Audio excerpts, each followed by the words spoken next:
ሰራተኛ አደይ ድራማ ተለቀቀ። እንግዲህ እጅግ በጣም ምርጥ ብዙ ነገር የሚያስተምረን ልብ አንጠልጣይ የሆነ ድራማ ነው ማለት ነው። እንግዲህ እናትም አባቱም እንደምንም ፈልጋ አፈላልጋ ሊሊ የኔ ፍቅር አግኝታቸዋለች ማለት ነው። እንግዲህ ቅምጥልና አቡሌ ወንድምና እህት ሆነው ተገኙ። አቡሌ ሊያምነው አልቻለም። እንዴት ይሄ እንደዚህ ሊሆን የቻለው? አባባ ናቸው ከእናቴ ጋራ ከቤት ያስወጡን፣ ይሄ እንዴት ሊሆን ቻለ?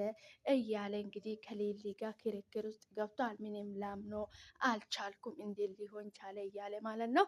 እንግዲህ የአቡሌ እናት ጎረቤቱ እያስቸግራት ስለነበረ አባባ አንተን የራሳቸው ልጅ መሆኑን አላመኑም ነበረ። ለዛ ነው አጋጣሚ የተፈጠሩ ናቸው እንጂ ሁሉም ነገር አንተ የአባባ ልጅ ነህ፣ ቅምጥልን የአንተ ኤት ናት ብላ እንደምንም አሳምናለች ማለት ነው። ሊሊ እንዴት እንደሆነ አላቅም፣ እንዴት ሊማን እያለ ነው ማለት ነው። እንግዲህ ሰራተኛ አደይ ድራማ ማለት እጅግ በጣም ብዙ ነገር የሚያስተምረን ድራማ ነው ማለት ነው። ሁሉም የሚጫወቱት ገጸ ባህሪ በጣም ነው ደስ የሚለው፣ በጣም አስተማሪ፣ ብዙ ነገር የሚያስተምር፣ ብዙ ነገር የምናቅበት የምንማርበት ድራማ ነው ማለት ነው። እንግዲህ የሰው ልጅ በህይወት ውስጥ ብዙ ነገር ይፈጠራል፣ ብዙ ነገር እናያለን፣ ብዙ ነገር እናሳልፋለን፣ ደስታም ችግርም ፈተናም እንግዲህ የህይወታችን አንድ ገጽ ነው ማለት ነው። ሰራተኛ አደይ ድራማ እንግዲህ በህይወታችን ውስጥ የሚያጋጥመንን ጓደኛም ሆነ በቤተሰብም በኩል በጓደኛም በኩል በእኛም በችግራችንም በሁሉም በፍቅርም ሆነ በሁሉ በላይፋችን ሁሉ የሚያጋጥመንን ነገር ሁሉም ነገር የያዘ ድራማ ነው ማለት ነው። እንግዲህ የሰዎችን ማንነት፣ የጓደኛ ማንነት፣ የቤተሰብ የሁሉም ነገር ያጠቃለለ ድራማ ነው ማለት ነው። እጅግ በጣም ብዙ ነገር የሚያስተምረን ድራማ ነው። በነገራችን ላይ እኛ መማር ከፈለግን እንግዲህ ብዙ አስተማሪ ድራማዎች አሉ። ይሄ ድራማ ነው ደግሞ ከአንዱ ማለት ነው። እንግዲህ እኛ መማር ከፈለግን ብዙ ነገር እንማራለን። በህይወታችን ውስጥ ብዙ ነገር አሉ የሚያስተምሩን ማለት ነው። ሰራተኛ አደይ ድራማ እንግዲህ ከሴራ ርዕሱ ስንጀምር አደይ እንግዲህ ሰራተኛ ነበረ ሲሰራ የነበረው። ሰው ቤት ስንሰራ እጅግ በጣም ብዙ ነገር ያጋጥመናል። በሰዎቹ በልጆቻቸው እንግዲህ በብዙ አጋጣሚ ነገር ብዙ ነገር ያጋጥመናል። ያን ነገር እንዴት አሳልፋ እንግዲህ ሁሉም ነገር ችላ ሁሉም ነገር ተቋቁማ ነው አደይ እዚህ የደረሰችው። እንግዲህ ያን ሁሉ የሚገጥማትም ያሳለፈችው እጅግ በጣም ብዙ ነገር አለ ማለት ነው። እሱን ሁሉ አሳልፋ ዛሬ ላይ ደርሳለች ማለት ነው። እንግዲህ አደይ እኛ ጥንካሬ ሁሉንም ነገር እንዴት ማሳለፍ እንዳለብን በህይወታችን ውስጥ አንድ ሰው ላይ ብቻ ሳይሆን ሁሉም ሰው ህይወት ውስጥ የሚፈተን ፈተና አለ። ህይወታችን ውስጥ ፈተና አለ ማለት የህይወታችን አንዱ አካል ነው ማለት ነው። ሰው ልጅ በህይወቱ ውስጥ ካለ ድረስ ፈተና ያጋጥማል፣ ችግር ያጋጥማል፣ እጅግ በጣም ብዙ ነገር ያጋጥማል። ያን ነገሮች እንዴት በትዕግስት በተስፋ ሳናቅት ሳንሰላች ሁሉንም ነገር በትዕግስት ማሳለፍ እንዳለብን ነው የሚያስተምረን። እጅግ በጣም ብዙ ነገር የሚያስተምረን ድራማ ነው ሰራተኛ አደይ ድራማ ማለት ነው። እኛም ያስተምረን ነገር ነው ማለት ነው። በተለይ ለሴቶች ነው የሚሆነው ማለት ነው። ደግሞ የሰራተኛ አደይ ድራማ ውስጥ ሴቶች ናቸው የሚበዙት ማለት ነው። እንግዲህ በፍቅርም ስንመጣ ፍቅር እንግዲህ ዴቪን በጣም ታፈቅረዋለች። በጣም ስለምታፈቅረው ከብዙ ሴቶች ጋር እንግዲህ ከቤዛም ከቲናም ከሪታም ከሁሉም ሰው ነው የምትጣላው ማለት ነው። ይሄ ደግሞ ምንድን ነው? አንድ ሰው እኛ ብናፈቅረው ያ ሰው ደግሞ ሌላ ሰው ነው የሚያፈቅረው ማለት ነው። ይሄ በጣም ከባድ ነገር ነው ማለት ነው። ማለት ፍቅር ከሁለት ሰው ሲሆን ነው እንጂ እኛ ብቻ አንድ ሰው አፍቅረን ወደን ያ ሰው የኛ ይሆናል ብለን ማሰብ በጣም ከባድ ነው ማለት ነው። ምክንያቱም አንድ ሰው በአንድ ጎን ሲያፈቅር አንድ ሰው እኩል ሲሆን ነው እንጂ ፍቅር አንድ ሰው በጎን ሲያፈቅር በጣም ከባድ ነው ማለት ነው። እንግዲህ ምንድን ነው የሚባለው? የሆነ አባባል አለ፣ ያልሰማ ምጣድ ላይ እንጀራ እንደ መጋገር ይባላል ማለት ነው። እዛ ተጣብቀው የሚቀር ማለት ነው። እንግዲህ እንደዛ ነው ማለት ነው ነገሩ። በጣም ከባድ ነው ማለት ነው። ፍቅር በሁለት ሲሆን ነው። አቡሌ እንግዲህ እናቷ ድረስ ሄዶ እናቷን እያናገረም ነው ማለት ነው። የአቡሌ እናት እንግዲህ እብድ ነሽ ይሉኛል ሰው ሁሉ፣ እኔ አላበድኩም ጤነኛ ነኝ ትለዋለች ማለት ነው።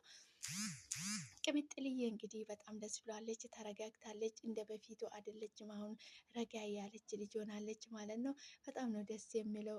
ሁሉም ተዋናይ እዚህ ውስጥ ያሉት እጅግ በጣም ደስ የሚል ተዋናይ ናቸው ማለት ነው። የሚጫወቱት ገጸ ባህሪ በጣም ነው ደስ የሚለው እንግዲህ ሮማን እና አሹ እንግዲህ በጣም ነው የምትወደው ሮማን አሹን ማለት ነው። አሹን በጣም ነው የሚወዳት ማለት ነው። ከሁሉም ውስጥ ልክ እንደ አዴ ሮማን ረጋ ያለች የተረጋጋች ልጅ ናት ማለት ነው። በጣም ነው ደስ የሚለው። ሁሉም ከየፊናቸው የሚጫወቱት የሚጫወቱት ገጸ ባህሪያቸው እጅግ በጣም ደስ ነው የሚለኝ። እኔ በጣም የሚመቸኝ ድራማ ነው ማለት ነው። እንግዲህ በጣም ደስ የሚል ድራማ ነው ማለት ነው። ሰራተኛ አዴ ድራማ እጅግ በጣም ብዙ ነገር የሚያስተምረን የማናቀው የምናቅበት ብዙ ነገር የሚያሳውቀን ድራማ ነው ማለት ነው። አዴና ዴቭ እንግዲህ በዚህ ሰዓት አንድ ላይ ናቸው ማለት ነው።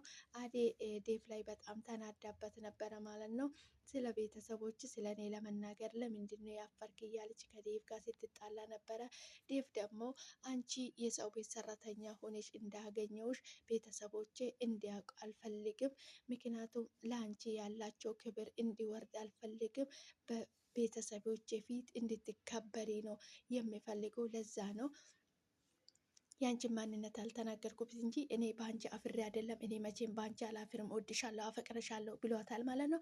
እንግዲህ በጣም ነው ደስ የሚለው። በነገራችን ላይ ሊሊ የኔ ቆንጆ የኔ ፍቅር የሆነች ልጅ ነው እናት ማለት ነው። ሁሉም ሰው በፍቅር ነው ማቀረብ የምትፈልገው። በጸብ የምመጣበት ሰው በፍቅር ነው የምትይዘው። በጣም ደስ የምትል ልጅ ናት ሊሊ ማለት ነው። እንግዲህ እዚህ ጋር ቲና እና ጠሞ ማለት ነው። ቲናም እንግዲህ በጣም እህላኛ ናት ማለት ነው። ቤትን ትፈልጋለች። ቤዛ ደግሞ እንግዲህ እሷ ከገንዘብ እና ከጥቅም ውጭ ለሰው ልጅ ደንታ የላትም ማለት ነው። ቲና እንግዲህ ከአዴ የተፎካከረች ዴቪን ነው የምትፈልገው ማለት ነው። አቤት የዴቭ አፍቃሪ ብዛታቸው፣ ዴቭ አፍቃሪ በጣም ብዙ ናቸው ማለት ነው። ሰላም ሰላም፣ ውድና የተከበራችሁ የቻናሌ ቤተሰቦች፣ የኔ ውድ ቤተሰቦች እንዴት ናችሁልኝ? ደህና ናችሁ? እኔ ያለው ፈጣሪ የተመሰገነ ይሁን። እንዴት ናችሁልኝ? እኔ ያለው እግዚአብሔር ይመስገን። እንኳን ወደ ቻናሌ በሰላም መጣችሁ። ሰላማችሁ ይብዛልኝ። ዛሬ እንግዲህ በአዲስ ቪዲዮ ከች ነው። እንዴት ናችሁልኝ? እኔ ያለው ፈጣሪ የተመሰገነ ይሁን። እናንተም ሰላም እንደምትሆኑልኝ ተስፋ አደርጋለሁ። ፈጣሪ በያላችሁበት ቦታ በየዓለም ዳርቻ ሰላማችሁን ያብዛላችሁ። እኔ ያለው ፈጣሪ የተመሰገነ ይሁን። እንኳን ወደ ቻናሌ በሰላም መጣችሁ። ሼር፣ ላይክ፣ ሰብስክራይብ በማድረግ ወደ ቻናሌ ይቀላቀሉ። የኔ ውድ ቤተሰቦች ሰላማችሁ ይብዛልኝ። ቻናል ሼር፣ ላይክ፣ ሰብስክራይብ በማድረግ ቤተሰብ ይሁኑ ይቀላቀሉ ይላቸዋለሁ። ስለምታደርጉልኝ ስለምታበረታቱኝ እጅግ በጣም አድርጌ አመሰግናለሁ። የኔ ውድ ቤተሰቦች ሰላማችሁ ይብዛልኝ። ፈጣሪ ከክፉ ነገር ሁሉ ይጠብቃችሁ። በያላችሁበት ቦታ በየዓለም ዳርቻ ፈጣሪ ይጠብቃችሁ። የምታስቡትን ሀሳባችሁን ያሳካላችሁ ከኃጢአት ውጭ ማለት ነው። ሰላማችሁ ይብዛልኝ የኔ ውድ ቤተሰቦች። ዛሬ እንግዲህ በአዲስ ቪዲዮ መጥቻለሁ ማለት ነው። ሰራተኛ አደይ ድራማ እንግዲህ እጅግ በጣም ደስ የሚል ብዙ አስተማሪ ያለው ድራማ ነው ማለት ነው። ብዙ የጓደኛ የቤተሰብ እጅግ በጣም የማናውቀው ነገር የምናውቅበት በጣም ደስ የሚል ድራማ ነው ማለት ነው። ሊሊ እንግዲህ እንደምንም ብላ ፈልጋ የአቡሌን እናትም አባትም ማለት ነው አግኝታለች። እንግዲህ አቡሌ ማመን አቃተው፣ እናቱንም አባቱም አግኝቷል ማለት ነው። በጣም ነው ደስ የሚለው። በነገራችን ላይ እንግዲህ የጠፋው ይገኛል ያጣንም እናገኛለን የሚባል አባባል አለው እና እንግዲህ ሰራተኛ አደይ ድራማ እጅግ በጣም ብዙ ነገር የሚያስተምረን የራሳችን ህይወታችን ላይፋችን በጓደኛ በቤተሰብ የሚፈጠር ነገር እጅግ በጣም ብዙ ነገር የሚያስተምረን ድራማ ነው ማለት ነው። የማናቅበት የምናቅበት ድራማ ነው። እጅግ በጣም ብዙ ነገር የሚያስተምረን ማለት ነው። ውድ ቤተሰቦቼ እንግዲህ ቻናላችሁ ላይ እየገባችሁ ሰፖርት አድርጓችሁ እኔንም ሰፖርት አድርጉኝ። እንዲ እኔስ ማናለኝ ከእናንተ ውጭ ማለት ነው። እኔንም ሰፖርት አድርጉኝ ማለት ነው። ሰላማችሁ ይብዛልኝ በያላችሁበት ቦታ። ዛሬ የነበረኝ ቆይታ ይሄንን ይመስል ነበረ። በቀጣይ በአዲስ ቪዲዮ በአዲስ ነገር እስክንገናኝ ድረስ ቸር ቆዩልኝ። ፈጣሪ ሀገራችን ሰላም ያድርግልኝ። ለሰው ልጅ ከሰላም የሚበልጥ ነገር የለምና ሰላም ለሀገራችን። በያላችሁበት ቦታ ፈጣሪ ከክፉ ነገር ሁሉ ይጠብቃችሁ። ሀገራችን ሰላም ያድርግልን። ቤተሰቦቻችንም ሰላም ያድርግልን ፈጣሪ። እንግዲህ ወጌ ዩቱብ ሰራተኛ አደይ ቻናላቸው ላይ ገብታችሁ ሰፖርት አድርጋችሁ አበረታታችሁ ማን አለኝ እናንተ ውጪ ማለት ነው። ሰላማችሁ ይብዛልኝ። በቀጣይ በአዲስ ቪዲዮ በአዲስ ነገር እስክንገናኝ ድረስ ቸር ቆዩ። ፈጣሪያችን ሰላም ያደርግልኝ። ሰላም ለሰው ልጅ በሙሉ በያለንበት በየዓለም ዳርቻ ፈጣሪ ሰላሙን ያብዛልን። ሀገራችን ሰላም ያደርግልኝ። በቀጣይ በአዲስ ቪዲዮ በአዲስ ነገር እስክንገናኝ ድረስ ቸር ቆዩልኝ። ሰላማችሁ ይብዛልኝ።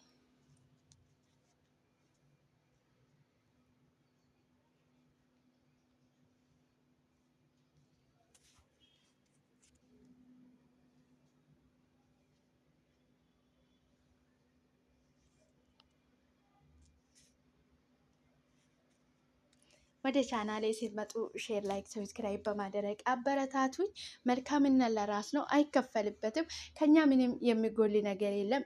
ውድ ቤተሰቦች ሁሉንም ሰው ሼር ላይክ ብናደርግላቸው ሰፖርት ብናደርጋቸው ከኛ የሚጎለን ነገር የለም ማለት ነው። መልካምነት ለራስ ነው። አብራችሁ ስለቆያችሁ ከልብ አመሰግናለሁ። ሰላማችሁ ይብዛልኝ። ሰላም ለሀገራችን።